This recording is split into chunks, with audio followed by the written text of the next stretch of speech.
Bonjour, chers élèves de la classe de première S et de la terminale scientifique. C'est un réel plaisir pour moi de vouloir partager cette vidéo avec vous. Cette vidéo porte sur une relation. Et quelle est cette relation?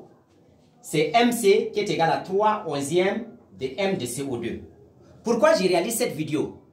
Je réalise cette vidéo parce que vous allez voir un peu partout dans les documents, plaqué M de C est égal à 3 onzièmes de M de CO2. Comment cela est venu?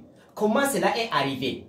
Voilà l'objet ou encore l'objectif de cette vidéo. Tout d'abord, nous allons remonter. Essayons de voir dans cette relation qui lie les masses avec les pourcentages. Dans cette relation, on dit M de C sur pourcentage de carbone est égal à M de H sur pourcentage d'hydrogène est égal à M le tout sur 100. Dans cette relation, vous allez voir dans la plupart, la masse du carbone n'est pas donnée. Mais on donnera la masse du dioxyde de carbone et la relation qui lie la masse de carbone et la masse du dioxyde de carbone est M de C est égal à 3 onzièmes de M de CO2. Comment retrouver cette relation dans le cas où vous oubliez? Si vous oubliez cette relation, comment vous pouvez la retrouver? Et donc, je vous appelle à suivre cette vidéo bout en bout. À la fin, vous serez capable de retrouver cette relation. Vous saviez, en chimie, nous savions tous que la combustion du carbone donne quoi? Le dioxyde de carbone. Et ça peut donner dans certaines conditions du monoxyde de carbone. Mais nous allons travailler dans le cas où cette combustion donne le dioxyde de carbone comme produit. C'est-à-dire, vous avez C, le carbone va réagir avec l'oxygène pour donner le dioxyde de carbone. Dans cette relation, ou encore cette équation bilan, nous allons établir cette formule MC qui est égale à 3 onzièmes de M de CO2. Donc ça, c'est le point de départ. C'est le point de départ. Le point de départ, c'est l'équation bilan. Après cela, qu'est-ce qu'il faut faire? Écrire le bilan, c'est-à-dire faire le bilan molaire entre carbone et dioxyde de carbone. Qu'est-ce que je veux dire? La quantité de matière, c'est-à-dire NDC, la quantité de matière du carbone sur son coefficient C1 est égale à la quantité de matière du dioxyde de carbone sur son coefficient C1. Le coefficient ici c'est 1. Donc les 1 peuvent se simplifier. Voilà. Et donc ça veut dire que nous avons NDC va être égal à N de CO2. Et nous savions quelque part aussi que le petit n là, petit n qui est la quantité de matière, c'est égal à masse sur la masse molaire. C'est-à-dire NDC, la quantité de matière de C, va être égale à la masse de C sur la masse molaire de C, d'après cette relation.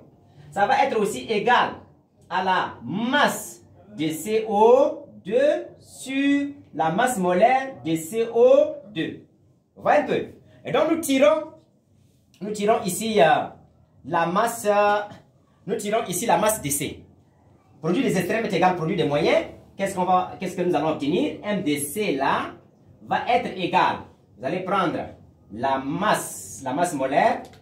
Désolé. La masse molaire de C fois la masse de CO2.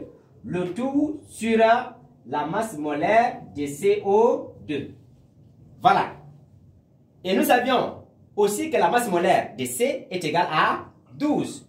Donc nous continuons.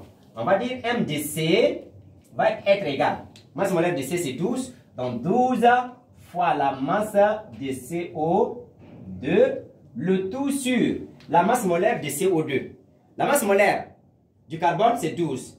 Et la masse molaire d'atome d'oxygène c'est 16. 16 fois 2 c'est 32. Plus 12 ça donne 44. C'est-à-dire la masse molaire de CO2 c'est 44. Donc on divise par 44. Voyez un peu. Et donc, qu'est-ce qu'on obtient? M de C, c'est égal à quoi? 12 sur 44 M de CO2. Il reste à simplifier. Nous simplifions par 4, 4. Le numérateur et le dénominateur. Si nous simplifions par 4, 4, 12 divisé par 4, ça donne 3. Et 44 divisé par 4, ça donne 11. M de CO2. Donc nous avons la relation M de C est égale à 3 onzièmes de M de CO2. Et donc voici.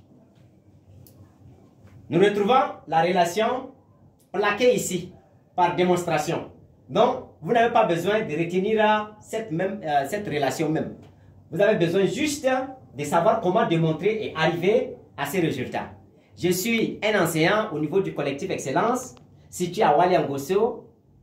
Et si vous avez aimé la vidéo, chers amis, n'oubliez pas de la liker, de la commenter, de la partager.